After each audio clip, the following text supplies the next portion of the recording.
Hello there, my very good friends. On today's wrestling news, Matt Hardy thinks 5-star matches are played out. A big update on AEW following the Netflix Warner Brothers deal. Tony Khan has commented on that for the first time. And John Cena pays tribute to Bayley. I'm Adam Wilborn. I'm Andy H. Murray. The H stands for hungry. Ooh, and this is the news. Should be. Already had my porridge. What more do you want on a Monday morning? Right, it's Christmas though. You can have multiple meals in the morning. It is, including chocolate if you're creative. Oh. I wouldn't recommend that. Probably get acid reflux if you have chocolate as your first meal. So old now, yeah. But yeah, not the best dietary advice here on the WhatCulture Wrestling channel, but that's not why you watch us. No.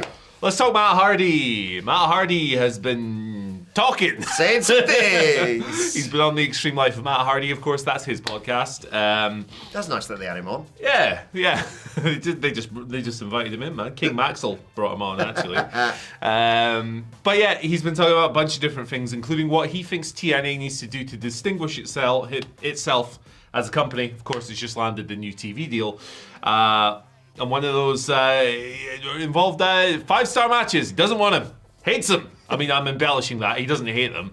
He just doesn't think it's something the company should prioritize. So, as I go through this, you will see that actually, like, a lot of it is fair. Some of it I find a bit silly, but some of it's fair. Okay. So he said, I want us to focus on more than effing 5-star matches. So there you go. There's the tone straight away. Because it's effing way too overdone now. I mean, in AEW, they can have all those, but like the type of audience we're looking for are people that are getting compelled with the storytelling in the characters. That is something I want to focus on. I'll say that blatantly out front. There'll be good wrestling on it, but we're not going to be obsessed over that. I think at the end of the day, pro wrestling is the most important things in pro wrestling, the most important things are moments. AEW, that's their thing. They stand out. They have their wrestling like that. I don't think that's the direction we're going to go. We need to find our own identity and go in a different direction. He kind of just tripled down on his stance on it. He said, you can't go out there and have the match of the year every single night. I mean, yeah, because there's only one match of the year every year. Literally, that doesn't work. But I know what he's trying to communicate. In every single match on every single show, it doesn't effing work. It's unsustainable and you kill whatever you meant to make special. If you try and do that every single time, nothing ends up being special. You know what would be special? You want to do a vote on the match of the year? That's a terrible link. You want to vote on the match of the year? If you have Matt Hardy's match of the year locked down, let us know. We want your votes. The link is in the description for our year-end awards. We've had literally double the amount of votes we had last year already. It's insane, yeah. Links down below. And you have until Sunday. I've extended the window. Oh, that's lucky. Just for you. Just for you. Specifically. But yeah, Matt Hardy. What do you think of Matt Hardy, man? This is the thing. There is a kernel of truth in what he says. I get what he's saying, and to a certain extent, I agree with it. Like, I'm someone who does enjoy moments and matches as well. And I get that you shouldn't be trying to be the best wrestling company, because that is AEW. I don't think that's even denied by even the most ardent of WWE fans. WWE have good matches, but also prioritize storylines and moments, whereas AEW, has how many 5-star matches on like a single pay-per-view? It's ridiculous. There's no point even trying to compete with them. Having said that, you can also have great matches and good stories to make your product good as well. I don't think you should be like, if anyone has a 5-star match here, you're fired. If this match is good, you all suck. Yeah. I don't think there's any danger funny. of that as well, because, Meltzer prefers a certain type of wrestling that the likes of AEW and New Japan produce, and not necessarily what the likes of TNA and WWE do, for example. Maybe not New Japan in 2025. Granted, sadly. yes. Yeah. So I think this is a whole bunch of baloney. I always have. I think that separating matches and stories is nonsense. I think it's complete lunacy, quite frankly.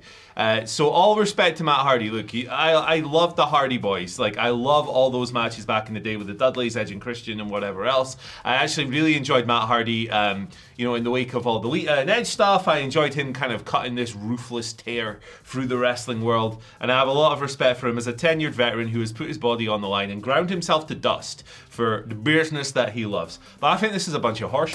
Quite frankly, right? Why would you willingly want one aspect of your product to be worse? Like, people create these monoliths of 5-star matches, but they use this as an excuse for when the matches stink, right? They go, oh, the moment at the end was great. It doesn't matter that the 30 minutes up to it were boring. Yeah. All of your products should be good, man. Yeah. Everything about your show should be good. The characters, the gimmicks, the promos, the angles, the stories, the matches, the moments, everything should be good.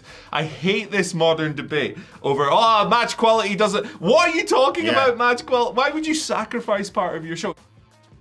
Now, I do agree that TNA needs something to distinguish itself. Yes. Right? You did a whole video yesterday on about people they should sign. People they should bring in. I think they should try and forge their own identity. And if AEW's identity is where the best wrestle, and WWE is big, bombastic, sports entertainment-y stuff, TNA should find something different. Well, they've already got the best international champion on the planet, so that's a good start. They do. They do indeed. What a weekend in the World household, I've got to tell you, Andy. Stacking up the W's. But yeah, this whole debate over match quality and stuff, I think it's a complete load of rubbish. I think it's people who are making excuses for their inability to have them, quite frankly. And listen, look, what is a 5-star match, right? It's entirely subjective. You might think the Solo Sikoa Jacob Fatu cage match earlier this year was 5 stars. I don't, but you might. I also think that it's kind of like, look, Dave's ratings are insane these days. Oh, absolutely. But it's just a dude's opinion. It ultimately doesn't matter. But to me, there should maybe be 1 or 2 5-star matches a year. Yes. Not 1 or 2 a week. But look, I agree with most of what Matt Hardy's saying here, but he is feeding into just one of the most stupid debates that we have, and I wish it would die. Yeah, he's saying something that you and I think believe. He's just worded it very weirdly. Yeah. And because I get it. Like, if you've got a match on pay-per-view and your story is, I don't know, the champion gets screwed out of the belt and a new champion is crowned, you shouldn't necessarily chase 5 stars by having loads of kickouts. You should never chase 5 stars. Because at the end of the day, it's not going to matter. But the most important thing here, like you say, is it's subjective. Yeah. Like, apologies for your match of the year isn't on our match of the year list. That's just something that we've collated from our sort of collective opinions, because it's all opinion based. If you thought, it's funny you went to that one, if you thought Jey Uso versus Gunther, right, was the match of the year, the best thing you've seen all year, the match you've gone back and watched over and over and over again, that's fine. Just because Dave didn't give it 5 stars doesn't mean your opinion's invalid. It's all fine and subjective. Yeah, absolutely. And look, these things should exist at the same blooming time. Yes. Story, matches, characters, gimmicks. All of these things should exist at this. You shouldn't sacrifice one for the other. I really don't like this debate. I just like the idea. I like the idea in TNA of I don't know. For some reason, my brain obviously goes to someone like Leon Slater potentially having a 5-star match. Yeah. But getting a call in the referee's ear halfway through the match, you're doing too much good stuff. Go home. Go home before we get 5 stars. Make it crapper. Yeah. Like there are probably people out there who thought the recent Dudley's Hardys match was a 5-star thing, and if you did, fair play. It's what did up Dave to think? I don't actually know. He didn't rate it. He didn't rate it whatsoever. Not as in he didn't think it was good. He just didn't even bother rating it. Okay. He does what he wants, doesn't he? It's so funny. We were all looking through the Observer. I just didn't bother. But I actually agree with the point that you shouldn't create things because to specifically choose creative acclaim, right? You should create things to be the best version of them. Yes. Can. And if the acclaim comes with that, fantastic. Exactly. But the thing is, with 5 stars, it's that Dave has always preferred action. He likes action-oriented things. He pretends he doesn't, but he always has. You can go back all the way through wrestling history. It's more amplified now that the action is faster and crazier than ever before.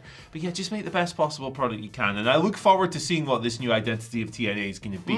Because it should be different to the other two if it really wants to stand out. Exactly.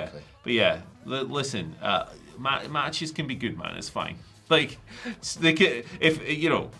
Stories can be good. Moments should come as a consequence of good matches and stories. How about that? There you go. Boom. Anyway. Speaking of wrestling shows and TV, though, lots of talk over the last few days about the future of AEW, and it's been announced that it's been cancelled. So there you have it. Too many 5-star matches. It wasn't quite the number 1 story. We thought we'd put it behind Matt Hardy. No, of course not. But yeah, I sort of understand the panic of sorry, Netflix own Warner Brothers now. What the hell does that mean for HBO and HBO Max and all that sort of thing? Yeah. Dave Meltzer updating us on this, and we'll have Tony Khan's comments on it in a second. Meltzer writing, regarding the WBD Netflix story. That will continue. Probably the best on how it currently looks in relation to AEW is on our show from last night. Netflix sent a memo to all subscribers about the proposed sale and said that Netflix and HBO Max will be kept separate. Of course, they have to say that now, and of course, that doesn't mean a few years from now that will be the case, but that will be very good news for AEW in theory. There are so many different ways this can go, as we talked about last night. Yeah, I think initially there was panic, then the sort of reassurance of like, I think AEW is going to be fine because of their TV deal for, I think it was a few years was people talking about, and then this news coming out about how their shows, how the company's going to be, for now at least, we all know how these things tend to go, kept separate. Good news for AEW, and good news for wrestling fans. I don't think even, no, I'm not going to say that, I was going to say I don't think even the most crazy Fed head would want AEW not to exist, but they would. Yeah, they would. That's how it works in the same way that the craziest. What have we got? What's the word for AEW? Freakazoid. Freakazoid, yeah. But Fed head is so much softer than Freakazoid. Yes. We need something else. Let us know in the comments. Something a bit softer, because like. We could come up with an insult for WWE, but let's keep it soft. Yeah. My point is that I think the most ardent AEW fans want the Fed to go out of business as well. Yes.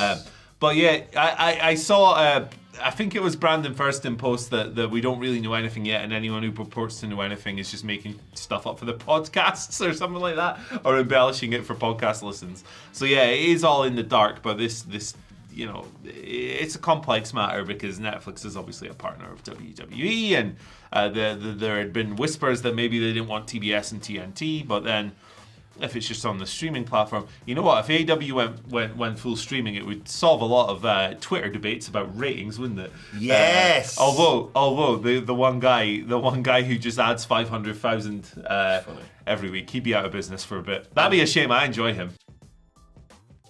I don't want AEW to not exist anymore, but I do want AEW to be on Netflix because I'm selfish. Yeah. I want all of my wrestling to be on Netflix because I'm lazy, actually. Yeah. If it makes me lazy, I mean, there's probably like things about consolidation that wouldn't be so good with that. Yeah. Sorry about that. But then, like a lot of people are analysing this from the standpoint of what it means for movies, and the consensus is it's really bad. Yeah. I know literally nothing about that, so I don't have an opinion on that.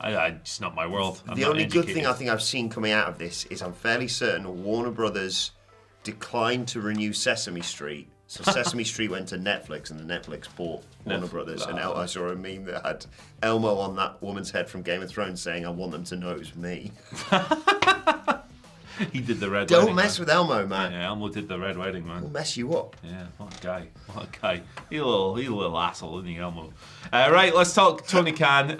He has given his first public comments on this. Wrestling's Elmo. On this Tony whole situation. Khan. Yeah, he would. Sort of always cheerful and. Tony would bash Elmo up, man. Have you seen those biceps?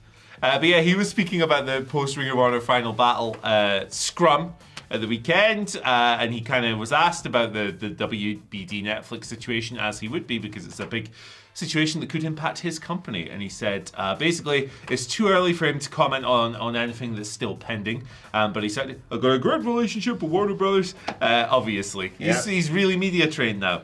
It's annoying. And he stressed that, yeah, I agree. I wish he was messy and chaotic. Like, I wish everyone was messy and chaotic, to be honest. Apart from, like, my doctor.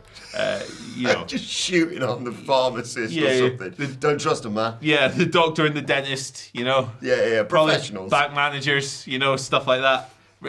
Prime ministers, presidents. Good news, Andy. I've taken all the money that you've saved, slowly and built up over the years, put it all in crypto. Thoughts? Yeah. We invested it in Slothcoin. But Slothcoin has been devoured by Capybara coin. But we got some good news. I think we got some big news coming on the Hog Tour coin or whatever it's called. Oh no! Oh, Hog Tour. What's she up to these days? I don't know. Probably spitting on that. I think that might be this might be the last time we talk about her ever. Yeah, I haven't thought about her in a year. No. Good grief.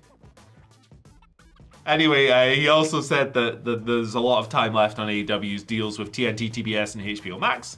He said David Zaslav, who is a high-level executive at Warner, obviously, is a friend of AEW and he's excited about the future. But he also said, in terms of all of the publicly known bidders that came out, like Netflix, Paramount, and Comcast, he said he's had great relationships with all of them via his NFL dealings. Of course, yeah. As well. So he said that there are more than 2 years to go in their deals with WBD, not WWE. Yeah, that would be weird. So there you go. A while to go. It'll probably be a long time before any of this causes any kind of storms. I don't think this is going to happen. And also, like you say, they knew this tendering process was going on. It shouldn't come as a huge surprise to anyone. They're like, oh my God, we're owned by Netflix now. Is there a version of events where they buy Pop TV and put themselves on it, basically? Like, they probably could do that, the money that they have. I don't think they will. I think they've built a business model now that relies upon TV revenue. But, I think AW fans, don't worry, you'll be fine for the next few years. Yeah, he'll want to run a profitable business. Yes. So I guess it would be a question of him going like, am I happy losing money and still running this? But yeah, like the deal's worth 185 million a year. So it'd be a huge amount to lose, obviously. And then they'd probably have to cut costs and stuff like that. Well, they could have like every segment sponsored by something. Oh no, don't keep that. Basketball does, don't they? They have like weird now over to the corner cam sponsored by. Yeah, well, I mean that's WWE's business now. Yeah, isn't exactly. It? Tables with logos and stuff. I don't like that stuff personally. I don't like it in basketball either. Like the Gatorade action replay, but only in the third quarter. The fourth quarter is sponsored by Folgers. Yeah, I swear they sponsor the weird things. I think I saw something where, in college basketball where they cut down the net. Yes. That's sponsored. Oh. What? We've gone too far with this. Anyway, buy the VPN. Yeah, indeed. We're self-aware, man. Yeah, exactly. But yeah, good news. AW will be fine, basically, for the next few years at least. Or until Tony Khan gets fed up. Yeah. Fed up? Ask questions. Right, let's talk about John Cena. It's the last week we'll ever talk about John Cena, of course. Yeah, he's done. He retires on Saturday. He's going away. He gets tapped out by Gunther on Saturday, by all accounts. Anyway, but he's been paying tribute to Bayley. He visited Bayley's training camp and he had a ringing endorsement on social media writing, Pam? Who? Pam. We need to shoot names, are we now, John? Yeah. You asked me a while ago how you could help the business. You've created something that does exactly that, a collaborative environment with the purpose of making everyone in the room better than they were yesterday. Attitude is infectious. The attitude you've created allowed me to be better than I was yesterday. Thank you for all that you do. Thanks to all the entire group of incredible individuals. It was my honour to be invited into the room. Lovely comment that. And of course, speaking of Bayley, John Cena and Saturday Night's Main Event, Bayley is working Saturday Night's Main Event, taking on NXT's sensational Sol Ruka. So yeah, all the love between Cena and Bayley. Yeah, indeed. It comes on the back of Cena visiting her training camp, her training facility. Is it Lodestone? That sounds right. Yeah. I think that's what she said. Cold Stone Creamery. Lodestone, yes. There you go. Lode spelled Lode before you get any filthy stuff in your mind. Don't be rude, dude. Yeah. So it's nice to see. This is a really positive and good thing that Bayley is doing. I believe that when she opened signups for this, it was just flooded immediately with people who wanted to work with her. Of course, she's the GOAT. She's not the GOAT, but she's great. There's only one GOAT, and that is me. I don't know what that even means. But yeah, Bayley rules. It's a really good positive thing she's doing, trying to just lift up other wrestlers in the business. I saw Charlotte was there as well. I think Tatum Paxley I saw in some photos, and some independent, like loads of independent wrestlers, young people on the come up in the business, sharing her wealth, sharing her knowledge, giving something back. It's what you love to see from veterans of the game. Feels weird calling Bayley a veteran because it's not like she's freaking 70 or something like that. But we've watched her go through the business, haven't we? Yeah. Exactly. So it's pretty cool, and I think it's really positive. And it's nice of John Cena to give his time and then just say, hey, Pam, this is good. How mad must it be if you're just like an indie wrestler who looked out and got a spot in this training camp and you're there and you're like, oh my God, there's Bayley, there's Tatum Paxley, there's Charlotte Flair, and then Big John. John Cena's here. Yeah, what's going on? What's he need to train for? And because of Bayley's position, If I was him, I'd just be eating now. Yeah. I'd be like, Gunther's going to beat me anyway. Who cares? yeah, broccoli, chicken, pizza. And because of Bayley's position in the business as well, she will be able to call on huge names like this. Exactly, as well. yeah. So it's good. It's really positive. I like it. Yeah, Nice. fantastic. Yeah. And just nice to see the love being shared around in the wrestling business. Need more of that sort of thing. Indeed. Check out while you're here the best wrestlers of 2025. Year-end content is here. Vote in the awards. We'll be Be back- cool. we'll be help back your later. school. More We will news. be. We will be. There's more stuff to talk about. Bye.